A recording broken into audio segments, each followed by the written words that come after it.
bankruptcies are a bit, and public records have a special status in credit reporting, and there are stricter requirements as it relates to public records when you basically have them to deal with. But the average consumer don't really know that there are more stringent measures where public records is concerned, because one of the perennial problems with public records are accuracy issues and confusion in how the data is collected and reported and even recorded, because there are similarities in certain jurisdictions of the country in how court information is recorded, but they are not uniform across the board. So you might have information in one county that means a certain thing, and in another state it means it use different wording or different things to record the same situation in the public record cases. And a lot of times the individuals that are actually going to record these public records are not legal experts. They are trained in collecting the data, but they are not legal experts and know the nuances in how the language of what is being said in the bankruptcy record should be read. So sometimes when the bankruptcy is recorded and presented to the credit reporting agencies, consumer reporting agencies, credit bureaus, the information is misleading. Once the bankruptcy have inaccurate information on the public record, it got to go. It needs to be deleted because it must be accurate. So that is one way that you challenge the bankruptcy. So you read the bankruptcy, look over the date, look if the bankruptcy did not finalize or was discharged. When the bankruptcy was filed, all the information must match what was done in court, because if it doesn't, then you have inaccuracy and you have incompleteness. Also, public records must be updated every 90 days to make sure that it is current with what is being reported in the system.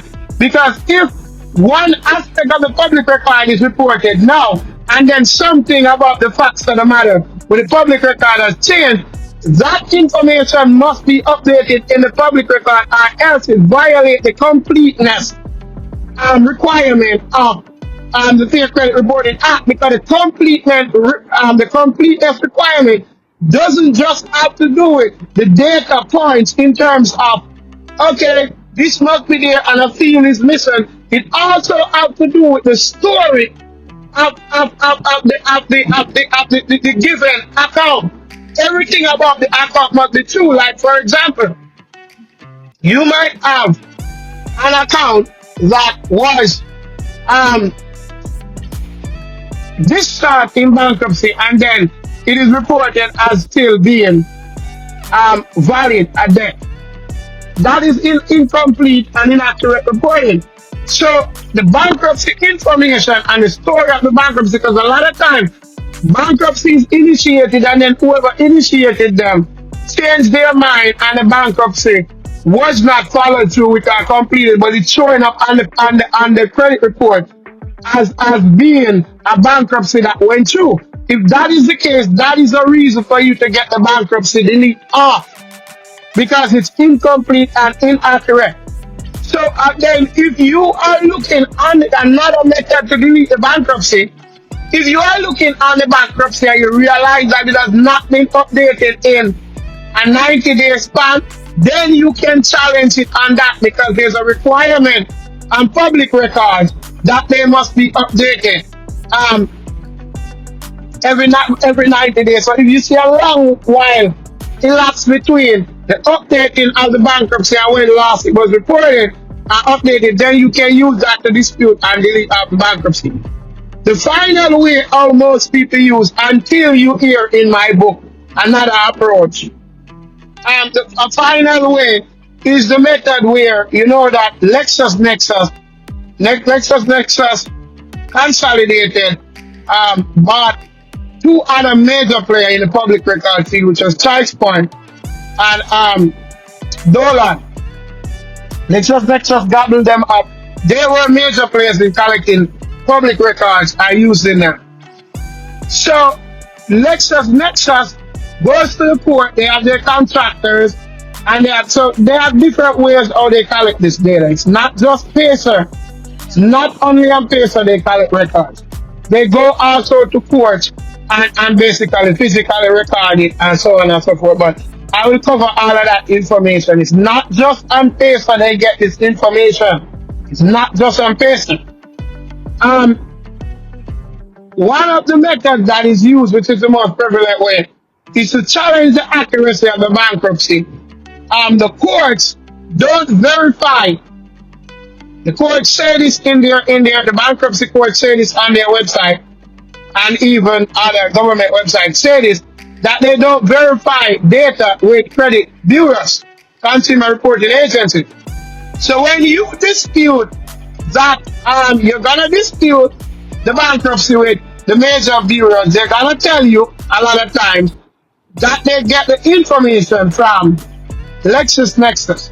And they have it on their website telling you that they pull their bankruptcy data from LexisNexis. LexisNexis also have this on their website telling you that they are the ones who supply the bureaus.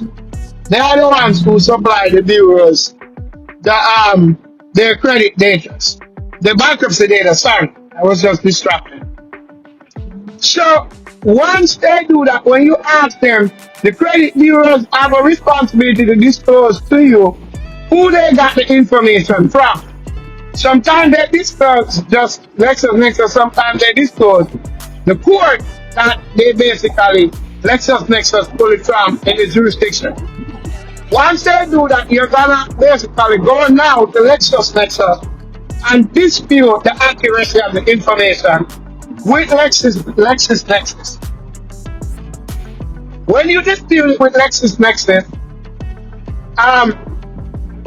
they're gonna tell you that the court supply them the data. Most people don't understand how this works, and you don't put in your letter stating that, and the court says they don't supply consumer reporting agencies. Yes, that is true, and to another extent, it's not true. Public records are stored by the courts. This is known. If you don't know, you don't know, and that is why I am saying to you, it's not only Pacer they get the information. The courts actually sell public records. They do sell it. So sometimes when they say they get it from the courts, they actually buy it from the courts for real. So what usually happens when you dispute it, they're going to say they get it from the court, and then I write you back and said it's verified.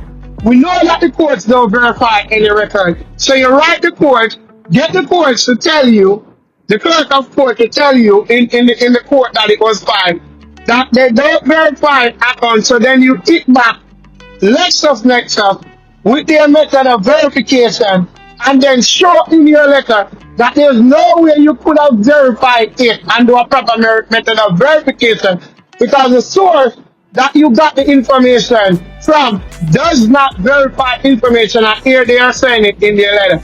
And usually you can get it off from LexisNexis that way. Sometimes LexisNexis will play tough.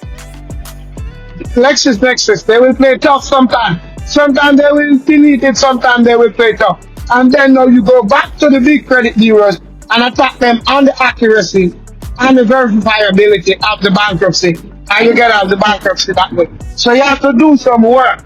But sometimes LexisNexis will play tough with you and tell you that they are not deleting the information accurate, and you should go back to the big bureaus to dispute it with them, because all they do is supply the information to the big bureaus. They don't match the information to anyone. But that's not true, because LexisNexis do have the bankruptcy in their consumer reports as well, which means they match it. At first they might sell it, but they do the matching too, because when you pull your consumer report with them, you will see the bankruptcy there. So that's a lie. And that's the way you tackle them to get the bankruptcy off. You tackle it on the basis of the accuracy and the verifiability, and you just gotta push some time to get them. So I hope that this was helpful. This is a way to delete bankruptcies. Peace.